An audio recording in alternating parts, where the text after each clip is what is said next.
Hello everyone, hope you all are fine. आज हम class 3 EVS chapter 9 staying healthy and happy इसके आगे की एक्सरसाइजेस कंप्लीट करेंगे। ठीक है। Playing outdoors and indoors too. तो बच्चों, आउटडोर्स का मतलब होता है घर से बाहर, इंडोर्स का मतलब होता है घर के अंदर। प्लेइंग मतलब खेलना। तो आप सबको पता है कि हमें हर तरह का खेल खेलना चाहिए। घर के अंदर भी हम खेलते हैं और घर के बाहर भी खेलना बहुत ज़रूरी है। घर के बाहर वाले खेल, घर के बाहर खेलना मतलब वो खेल जो घर से बाहर खेले जाते हैं, घर के अंदर नहीं खेले जाते हैं। तो बहुत सारे गेम्स हैं, आपको पता होंगे, जो कि आउटडोर गेम्स कहलाते हैं, जैसे क्रिकेट, फुटबॉल, वॉलीबॉल, हॉकी। ठीक है। और कुछ इंडोर गेम्स होते हैं जो आप घर के अंदर खेलते हो, जैसे ludo, snake and ladder, carrom etcetera. तो आपको हर तरीके का खेल खेलना चाहिए। Have you noticed that after running fast to catch your friends in a game you are breathing faster and deeper? क्या कभी आपने ये चीज़ नोटिस की है कि जब आप अपने दोस्तों को, फ्रेंड्स को पकड़ने के लिए दौड़ते हो, उनको पकड़ने वाला खेल खेलते हो, तब आपकी जो ब्रीदिंग है, जो आपकी सांसें हैं, वो बहुत तेज़ तेज़ चलने लगती हैं और बहुत गहरी हो जाती हैं। जब आप दौड़ते हो तो आपकी सांसें बहुत तेज़ चलती हैं, है ना? आप सब ने ऑब्जर्व किया होगा। May be your cheeks are a little red. और कभी कभी आपके जो गाल हैं, चीक्स हैं, वो भी रेड हो जाते हैं। And you are feeling a little warm and start sweating. और आपको थोड़ी गर्मी भी महसूस होती है। लिटिल वार्म मतलब थोड़ा थोड़ा आपको गर्म महसूस होता है जब आप दौड़ते हो, और आपको स्वेटिंग भी होने लगती है, पसीना भी आने लगता है। क्या आप लोगों ने ये चीज़ महसूस की है? डेफिनेटली अगर आपने अपने दोस्तों को पकड़ने के लिए, अगर आप भागे हो, भागने वाला खेल खेला है, तो कभी ना कभी आपने ये चीज़ महसूस की होगी कि आपकी जो हार्ट बीट है, सांसें तेज़ तेज़ चलने लगती है और आपको पसीना आने लगता है और आपको गर्म महसूस होने लगता है। This is because exercise makes our heart work harder and better. और ये किस लिए होता है? क्योंकि जब हम एक्सरसाइज करते हैं उस समय जो हमारा दिल है वो ज़्यादा काम करता है। हार्ट मीन्स दिल। हमारे हार्ट को ज़्यादा काम करना पड़ता है और हमारा दिल तब और अच्छी तरीके से काम करता है जब हम दौड़ते हैं, भागते हैं या किसी तरह की एक्सरसाइज करते हैं, व्यायाम करते हैं। Exercise is good for the body. हम सबको पता है कि जो एक्सरसाइज होती है, व्यायाम होता है, वो हमारे शरीर के लिए बहुत अच्छा होता है। क्यों? क्योंकि एक्सरसाइज करने से हमारा शरीर स्वस्थ रहता है, हेल्दी रहता है। ठीक है। There are many ways to exercise and keep our self fit. बहुत सारे तरीके होते हैं जिससे हम अपने आप को फिट रख सकते हैं, और बहुत तरीके के एक्सरसाइज होती हैं, व्यायाम होते हैं।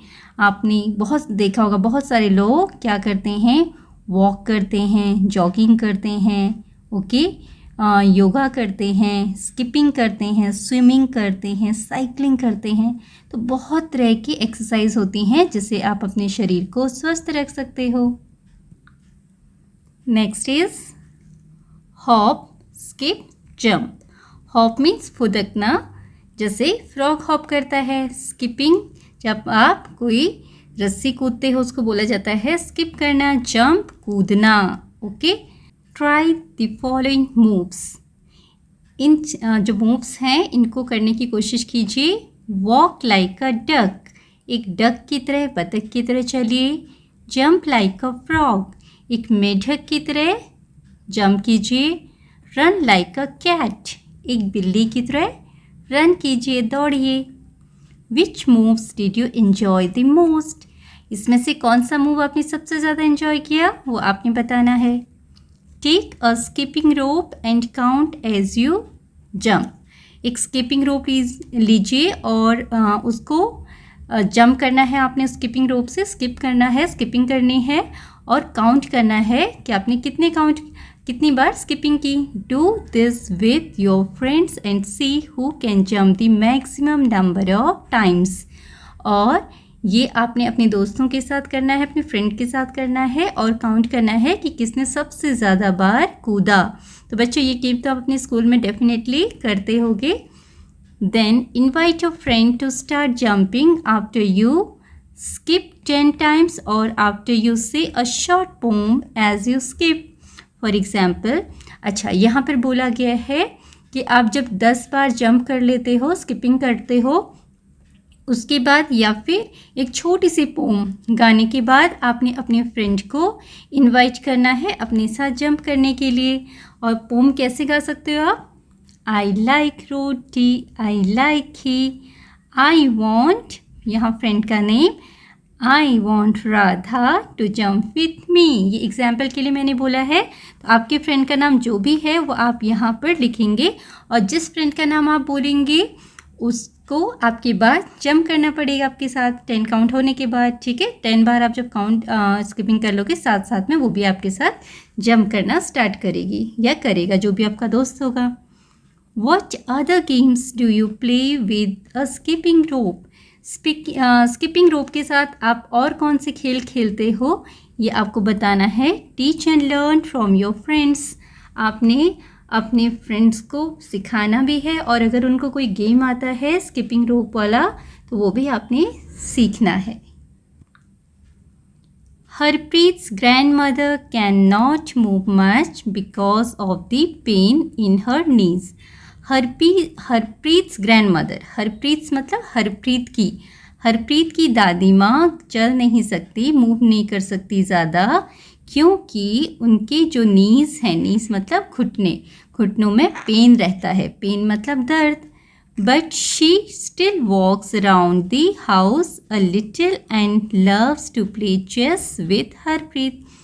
लेकिन तो वो तब भी थोड़ा थोड़ा अपने घर में इधर उधर घूमती हैं, घर के चारों तरफ। ठीक है, घर में जहाँ भी एक रूम से दूसरे रूम, किचन, जहाँ भी अंदर जो होता है प्लेस वहाँ पर वो घूमती हैं थोड़ा बहुत।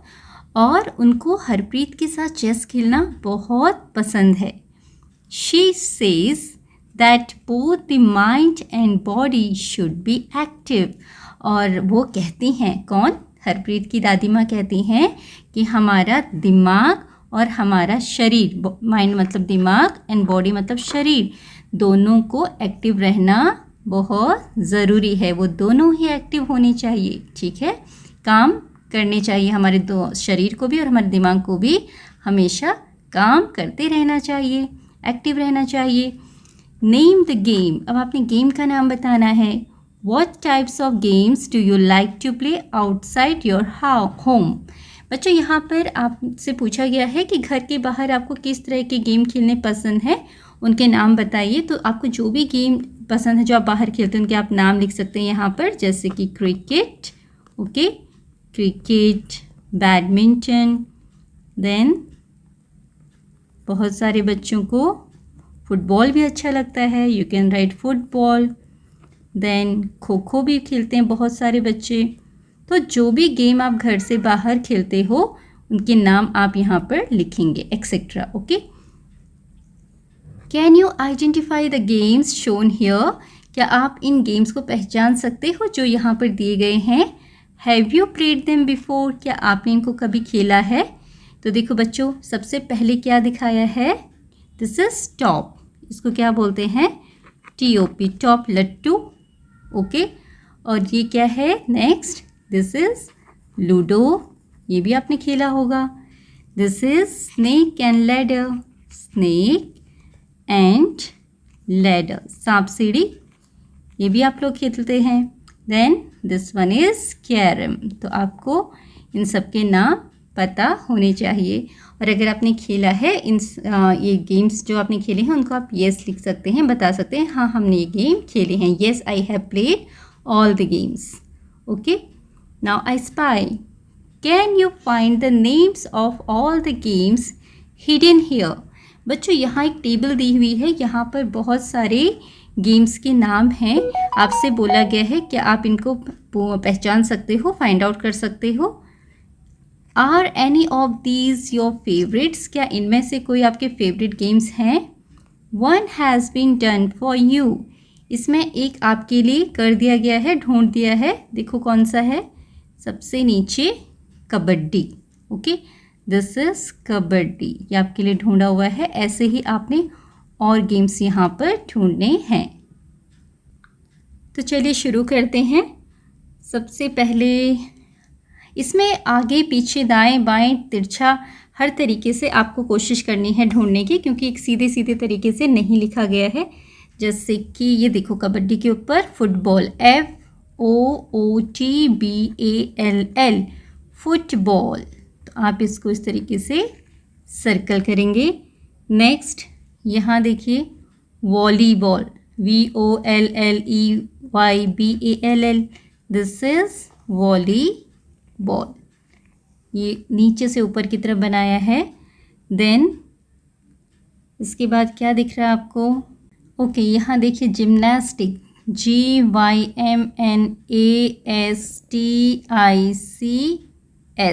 This is gymnastics.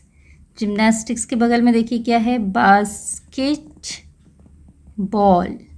Okay, then यहाँ पर टेनिस, TENNIS, टेनिस। नेक्स्ट और कुछ मिला आपको? देन आप यहाँ ढूंढिए CR, okay, CRICKET, cricket, this is cricket. देखो कैसे स्लैंट में भी आपको वर्ड्स दिए गए हैं, ऐसे भी आपने ढूंढने हैं। यहाँ पर देखिए हॉकी मिला, HOCKEY, hockey. Okay, then kho खो, KHOKHO,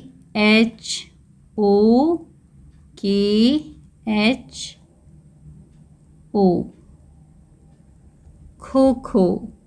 then badminton, BADMINTON,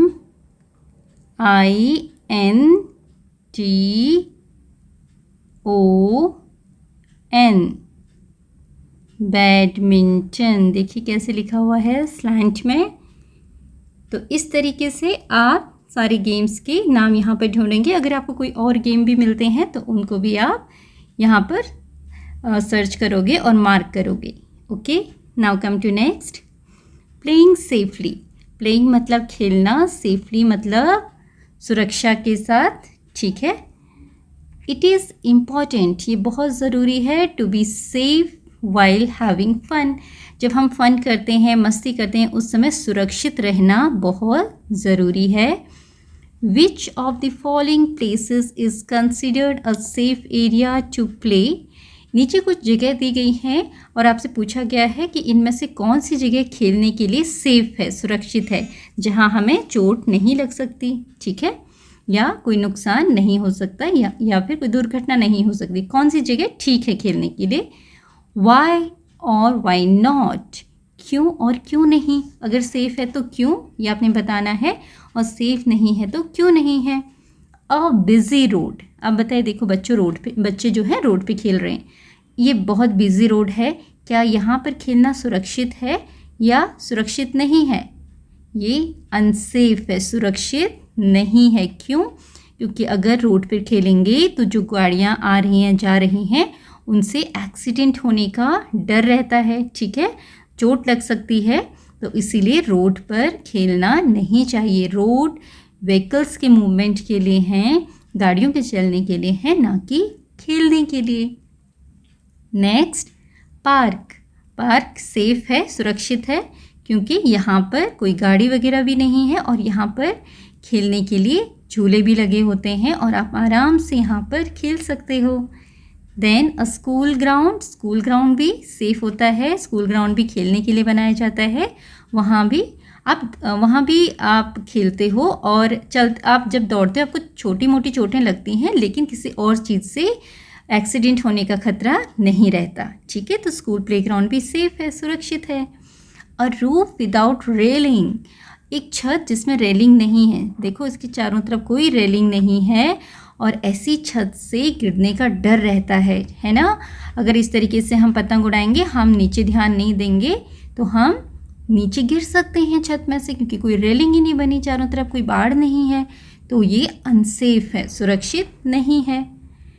a construction site, construction site मतलब जहाँ पर कुछ बिल्डिंग्स बन रही होती हैं, कोई भी जगह जहाँ पर कुछ बन रहा होता है, बिल्डिंग्स, स्कूल्स या फिर कोई और इमारत बन रही होती है, उनको कंस्ट्रक्शन साइट बोला जाता है। फ्लैट्स बनते हैं तो आपको वहाँ भी नहीं खेलना चाहिए, वो भी अनसेफ है, क्योंकि वहाँ पर इधर से उधर सामान दिया जाता है, भेजा जाता है, और वो कभी भी गिर सकता है और उससे हमें चोट लग सकती है। तो हमें कंस्ट्रक्शन साइट पे भी नहीं खेलना चाहिए। चलिए आगे बढ़ते हैं।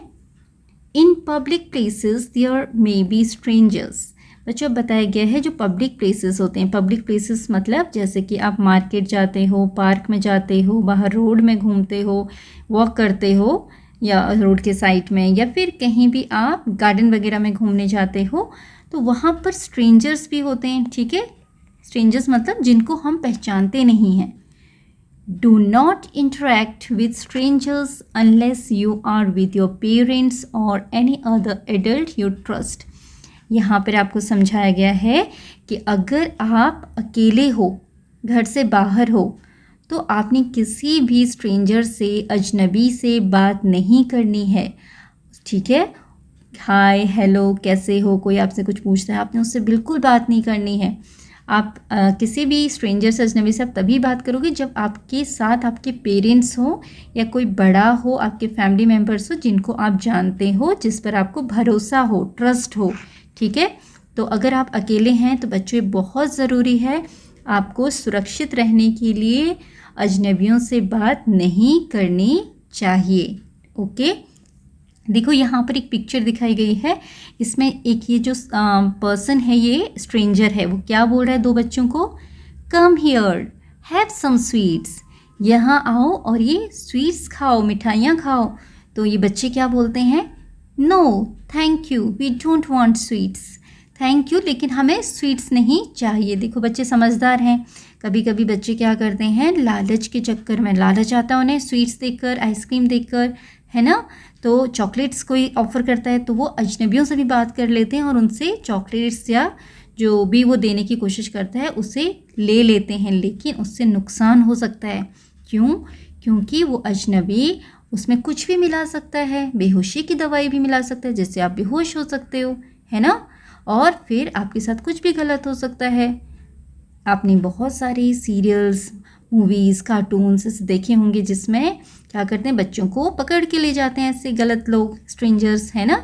तो हमें कभी भी कोई भी चीज़ें ऑफ़र करते हैं स्ट्रेंजर्स, अजनबी, ना तो उनसे बात करनी है, ना ही उसे एक्सेप्ट करना है, कोई भी चीज़ उनसे नहीं लेनी है। तो यहाँ पर ये दोनों बच्चे बहुत समझदार हैं, इन्होंने उनको थैंक यू बोल के बिल्कुल मना कर दिया। ठीक है, नेक्स्ट देखिए क्या है, एक आंटी हैं और बच्चे को क्या बोल रही हैं, your mother asked me to pick you up from school, तुम्हारी मम्मी ने मुझे कहा है कि मैं तुम्हें स्कूल से पिक कर लूँ, तुम्हें स्कूल से लेकर आऊँ। देखो ये अजनबी, ये बच्चा तो उसको जानता ही नहीं है, और बच्चा क्या बोलता है, no I don't know you, नहीं मैं तुम्हें नहीं जानता हूँ। तो देखो यहाँ इसने समझदारी का काम किया, हमें नहीं पता कि सच में कि हमारी पेरेंट्स ने किसी को भेजा है या नहीं भेजा है, ये तो बुद्धू भी बना सकती हैं, है ना, बुद्धू बना रही हैं बच्चे को। तो अगर हम इस तरीके से किसी की बातों में आ जाएंगे तो गलत है, तो हमें कभी भी किसी के ऊपर ऐसे भरोसा नहीं करना है। अगर आपसे कोई बोले कि आपके पेरेंट्स ने भेजा है मुझे लेने के लिए, तो अगर आप स्कूल में हो तो सबसे पहले जाकर आपने क्या करना है, अपनी टीचर को बताना है। ठीक है, स्कूल में तो आप टीचर को ही बता सकते हो, और टीचर से कहकर अपने घर में आप कॉल करवा सकते हैं और अपने पेरेंट्स से बात करवा सकते हैं। ठीक है, अगर आपको कुछ नहीं समझ आ रहा है तो सीधे आपने जाके स्कूल में अपने टीचर को बात बतानी है और किसी भी अजनबी के साथ नहीं जाना है। ठीक है, नेक्स्ट है, देखिए, let me drop you home, get in the car. अब ये एक स्ट्रेंजर है, ये इस बच्ची को बोल रहे हैं कि let me drop you home, चलो मैं तुम्हें घर छोड़ देता हूँ, get in the car, car में बैठ जाओ। तो देखो ये बच्ची भी उनको नहीं जानती, no I know my way back home. बच्ची बोलती नहीं, मैं अपने घर का रास्ता जानती हूँ, मुझे पता है कि घर वापस कैसे जाना है। तो देखो बच्ची ने कार में बैठने का लालच नहीं किया। कई बच्चे कार के चक्कर में भी लालच करते हैं और बैठ जाते हैं ना, तो वो गलत है। वो स्ट्रेंजर आपको कहीं भी ले जा सकते हैं।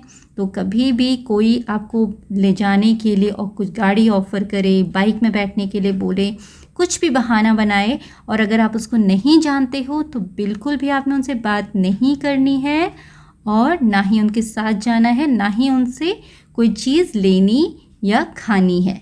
ठीक है। अगर आप स्कूल में हैं तो अपने टीचर को बताइए। अगर घर पर आप खेल रहे हो, घर पर तो नहीं, अगर घर के बाहर कहीं खेल रहे हो तो सीधे आपने अपने घर जाना है, उनके साथ नहीं जाना है, उनकी बात को नहीं मानना है।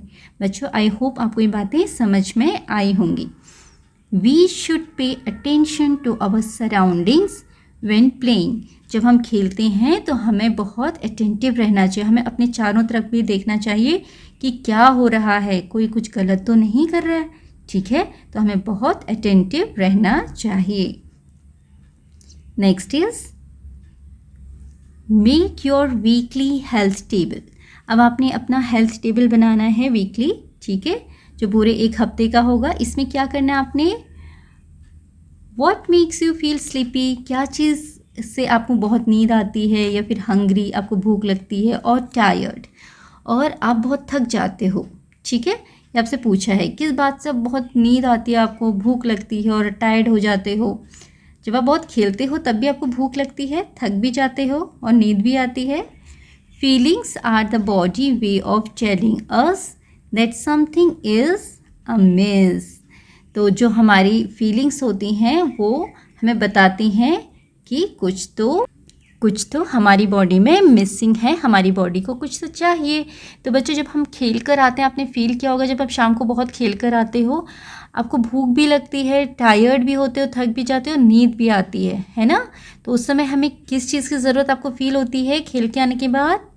कुछ खाने की, isn't it? We all have different needs. हम सबको अलग अलग चीज़ों की ज़रूरत होती है। We should each know what is good for our body and mind. हम सबको पता होना चाहिए कि हमारे शरीर के लिए और हमारे दिमाग के लिए क्या चीज़ सही है। और this track your activities for a week and observe how you feel. तो उसके लिए आपने क्या करना है, अपने एक हफ्ते के एक्टिविटीज़ को, आप एक हफ्ते में क्या क्या करते हो उसको ऑब्जर्व करना है और तब बताना है कि आपको कैसा फील होता है। ठीक है, हाउ यू फील। तो देखो उसमें क्या क्या दिया है, सारे डेज़ के नेम दिए हैं। पहले तो Monday, Tuesday, Wednesday, Thursday, Friday, Saturday, Sunday. Okay, तो यहाँ पर मंडे, ट्यूसडे, वेंसडे, थर्सडे, ये सारे दिनों के आपने क्या नोट करने हैं। Did I brush my teeth twice. Monday को चलिए सबसे पहले मंडे ले लेते हैं। इसमें आपने चेक करना है, did I brush my teeth twice, क्या मैंने 2 बार अपने दांत साफ किए सुबह और रात को सोने से पहले। तो अगर आपने किए हैं तो आप टिक करेंगे, नहीं किए तो नो। ठीक है। Did I use the toilet in the morning, क्या मैं सुबह टॉयलेट गया था। तो अगर आप गए थे तो टिक, नहीं गए थे wrong. Did I take shower, क्या मैंने नहाया था, नहाया है तो टिक, नहीं तो रॉन्ग।